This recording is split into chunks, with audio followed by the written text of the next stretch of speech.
Welcome back to Digital Marketing by Gina. So today's topic, we are going to talk about how to deal with negative online reviews. So you put so much heart and compassion into everything you do as a business owner, and it stings a little bit when you get one of these negative reviews. So I'm going to walk you through what to say to respond to them. I think the first tip I have is you should always respond to every negative review. Now, I know that doesn't seem like the most favorable thing, but the point of responding, even if it is what you call kind of a troll review, where it's something that the person probably had a bad day, you didn't really give them that bad service, they didn't really dislike the product, they're kind of taking out a bit of the frustration, saying some unwarranted things, you should still respond. The reason you should respond is that other people are going to see that review, and their impression is that they're going to know that it was a little bit malicious. There was kind of something unwarranted in the statements. It was a bit too harsh. Other people will know that when they read that review. But if you deal with that very professionally, you respond, you show some compassion and concern and look for more details specifically, that is going to look really good for you as a business. Even if you're a digital marketer, you oversee these reviews for your business, it still reflects really well on you and overall as the business online reputation. So always respond to these, even if you think that these are completely unwarranted. You can always really control the situation by responding. The other thing you can do is, if it's something that this occasionally happens where you get a Google review that wasn't meant for your business or is something completely left of center, you can actually flag it, and multiple people can flag it so that Google will manually review it, and if it should not be attached to your Google My Business page, they will take it down. So my second tip is make sure you personalize that review.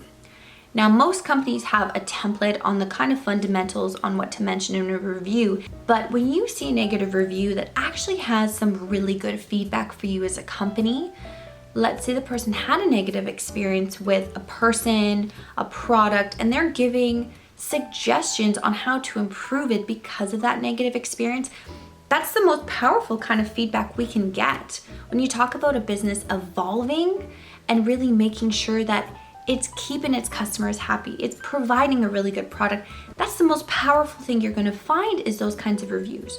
So make sure that you escalate that. Make sure you send it to someone that oversees products, services, customer service. And if you escalate that, it's a really good way to evolve and make sure you're keeping your business practices so that people are going to be happy and having a positive experience. So when you're writing that review, keep that in mind, because you should be using the word I.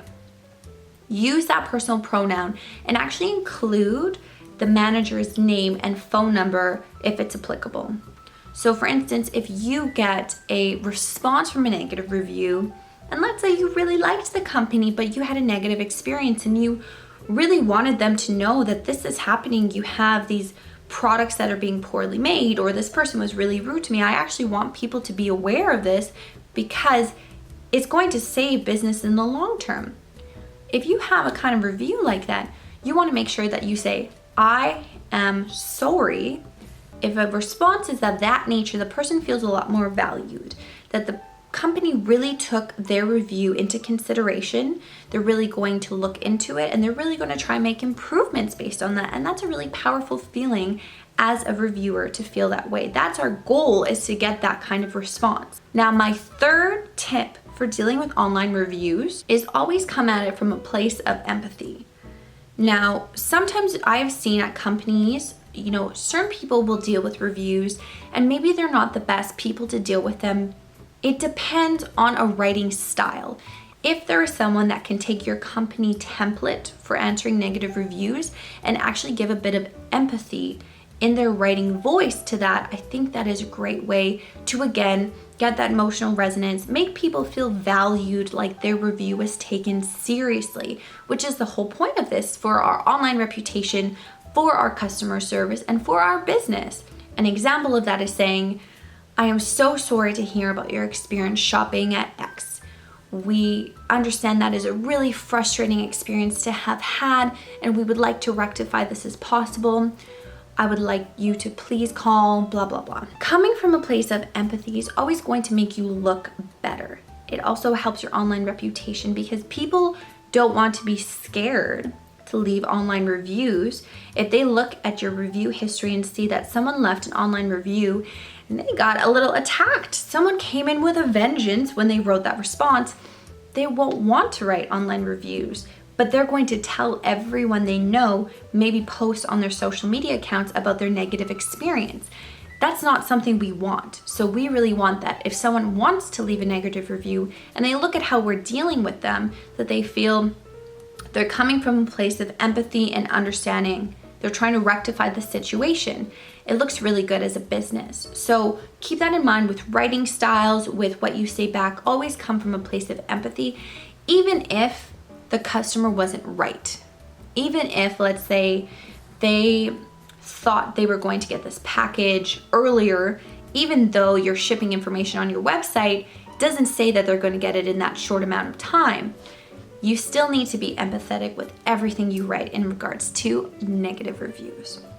I really hope those tips help. If you have any other questions, feel free to message me on social media. Send me a direct message on my Instagram, on my Twitter, or even on my LinkedIn.